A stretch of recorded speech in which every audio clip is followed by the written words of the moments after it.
Welcome back. Yes, Mr. Muhuyiddeen Auwalu, welcome to the program. The second tidbit, we will take it much later when we have our correspondent. But you can see two strong stories here, two serious incidents of violence. I don't know where we should start. Maybe we should go to Osun. Yes. And then maybe in the course of the program, by the time we have Hamid Oyebade, who is our reporter in Ogbomo Show, he will shed more light on it. But from what I said earlier, you can see it is a kind of power tussle. Boyega, in 2022, ahead of the election, which he lost, he conducted local government election. And then the seats at the local government level were cleared by the APC, which was his party. Unfortunately for him, he lost out during the gubernatorial election. You have a PDP governor in the person of Adeleke. And immediately he took over. He didn't care. He now swept away the elected local government chair. So what is your take on this power tussle? The whole thing is about politics. This is not an issue of rule of law. Technically, it should be an issue of law and rule of law. On technical terms. On technical and terms. How should it look like? But politically, it's political. Everybody wants to have a hold for the coming election. But you know, and I know, if it is technically, when the Court of Appeal has said, let's reverse to the status quo. Yes, that is bring back the local government chairman elected local government in 2022. Why not? It's Ordinary very clear. Because this is court of law. This is a rule of law, and which should be ordinarily be obeyed. If there's a room to apply, then they can apply. Meaning that they should go to Supreme Court. Supreme Court. If the laws allowed that. But under this situation, I don't think there should be much problem, because the court has spoken and they should be obeyed. Then what is all this problem about? Well, what Adeleke is banking on, now putting the issue of the judgment aside, he said, the Minister of Marine Economy, yes, conducted the election. He was there for, yes, he didn't conduct local government election. Then ahead of, gubernatorial election, he now conducted election. And then everything was swept away by his party. That is why I said in the beginning, this is all about politics. This is politics playing. And everybody wants to have a hold of his political power. You want to have power and maintain it. Also, we are going to have election very soon. Yeah, maybe in the next year. 2026. Yes, for the gubernatorial governor. election. So he will want to have his own people as chairman and councillor of. That is Adeleke, the incumbent governor. Yes, and the minister, I presume he will want to come back to have enormous control. Yes. And if the case permit, to even stand for election for the second term, because he served only for one term. So everybody is struggling to have this power, and you have to have a base that you can control. And grassroots is the base. Is the base. Now this brings me to the issue of conducting local government election and the power being showcased by the incumbents. If you go to, let me just assume, if you go to Plateau, for instance, if there is local government election, you will realize that every other person will be for PDP. If it is APC, everybody. Any state now that you have, that elections were conducted after the 2023 elections, for instance, or before, you will see that the incumbent has cleared everything. Can we say we are really having elections in local government areas? Truly speaking, I don't think that is an embodiment of a good election. It is not an election that is free and fair. It's just an self-interest processes, because I want to have an interest and I want to protect my interest. And my interest is the governance. And for me to govern well, I should have the basic grassroots support, which are the local government chairmen. So I will not, like any other party, to have even one single chairman as a local government. So it's not a proper election, and that is why in the amendment of election and the constitution, they are saying the INEC, our own federal government, should now take over. That is true. There are some who are proposing that you should have another electoral body that would be at the center. Yes, that will be responsible for the local government you elections. As a political analyst. Yes. Will you subscribe to that? Or you think INEC alone should be allowed to conduct? No, it will be, elections? and if there's going to be an independent body, because the burden should not be too much on INEC. Over 770 local government areas. The burden should not be too much on INEC. If there's a body, which is a central body that will conduct state elections in local government, fine. Because leaving the governors to do it is self-centered. They always win, protecting their own interest, because they want to have their own people. So it is not transparent. It is better they have a body to be conducting. Yes. Now, still, if INEC will not do it. Still in Osun, we are still scrambling to see whether we will have the number of people that have been killed. And you know, since yesterday, the NLC, Nigerian Labour Congress, actually directed its members, who are the workers, the civil servants in the local government, not to go. Because they foresaw trouble, chaos today, and it has come to pass. Is there any lack now? I mean, failure of security agencies. If NLC will give warning to its workers not to go, do you think, I mean, police, civil defense, and other security operatives like DSS, do you think they have done their own part of the bargain? Not quite well, because I believe when they had the judgment, the applicable judgment, the police and the DSS and other security outfits might have been informed. They are aware of it.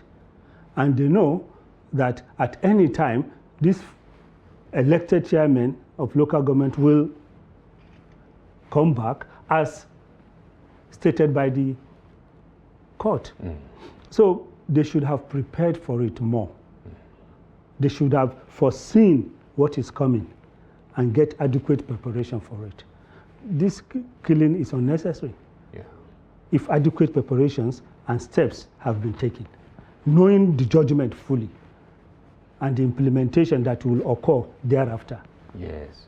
They should have and then what about even the time that local government elections should be conducted? Assuming, because people are asking questions, not necessarily about Osun, but in many others. It's a general issue. You see the governors putting caretaker. Of course, there is Supreme Court judgment that says even money is meant for the local government should be in the custody of the CBN if you don't have elected chairman, and that informed the decision of many governors to conduct what they call election. But here we are now having series of issues, around the election. Should we say that since governors have 4 years, right? Yes. That local government chairman should also have 4-year tenure, so that you just have the election, because you can see how in some states they segment them. I agree. If that would be nice, if it's going to be operationable.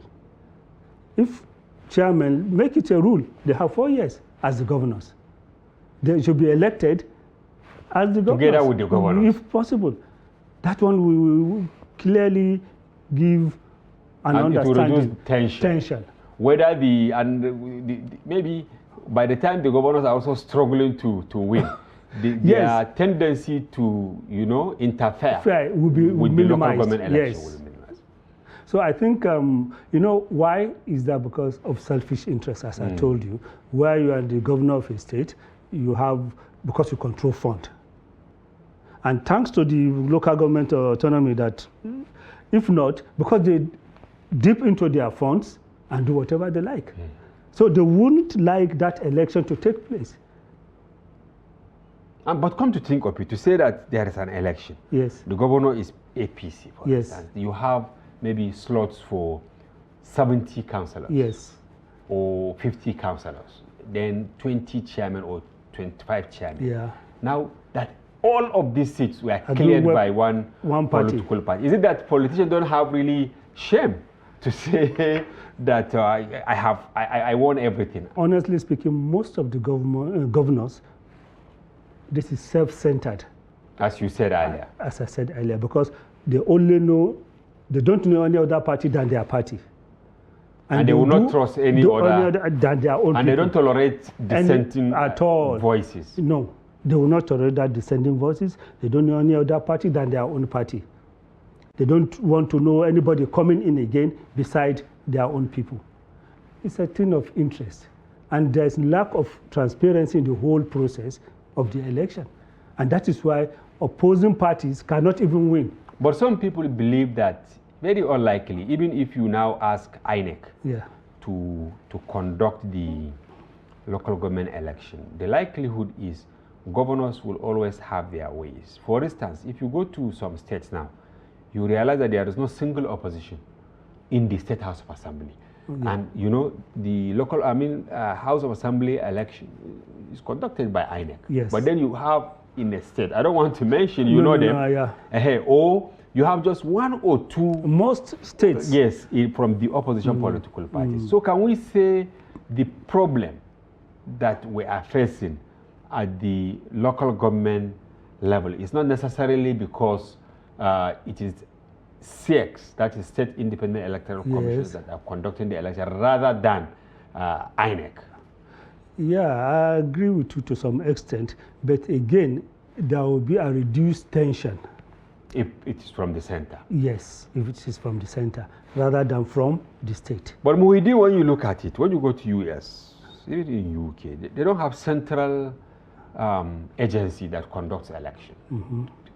They don't see election as a do or die affair. Where did we get our own kind of politics where, of course, you have one INEC, then everything is fixated on the day of election, nobody will go to work and all that. Even in Ghana, you know, our neighbor here, they don't stop people from going out for election because they have advanced in their thinking about democracy and all that. You know, it's even the democracy, we copied it from America, but not fully.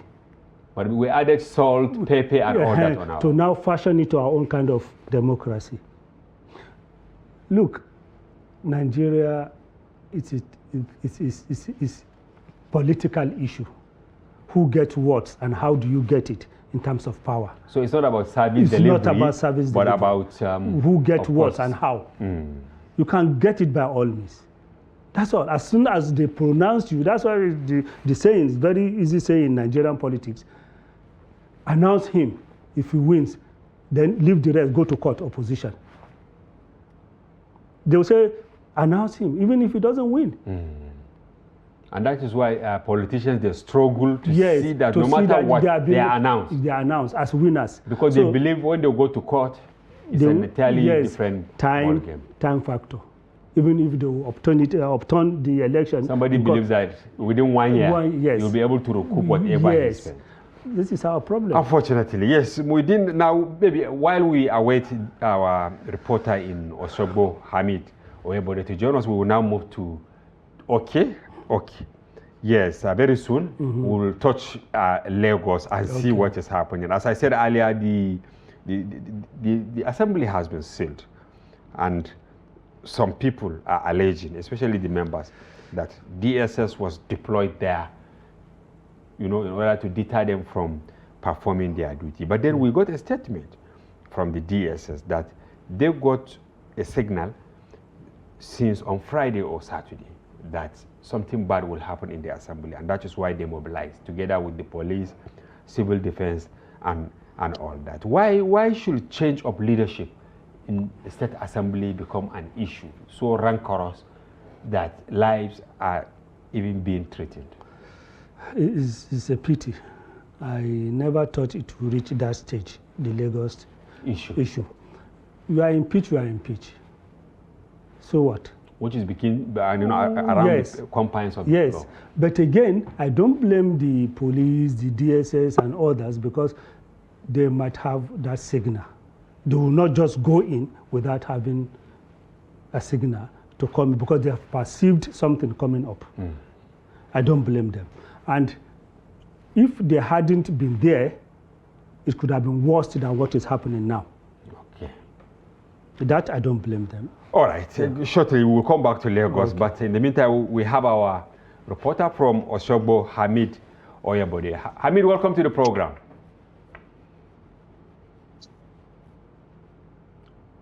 Hello, Hamid. Are you with us? Hello, Hamid. Hello, good evening. Yes, good evening, Hamid. Can you hear me? Yes, sir. Okay, welcome to the program. What is the latest development in Osogbo as we speak now? Okay, at the moment as we speak, the situation seems calmed. People have returned to their various homes. Security and law enforcement agents are still managing the situation at various local government councils across the state.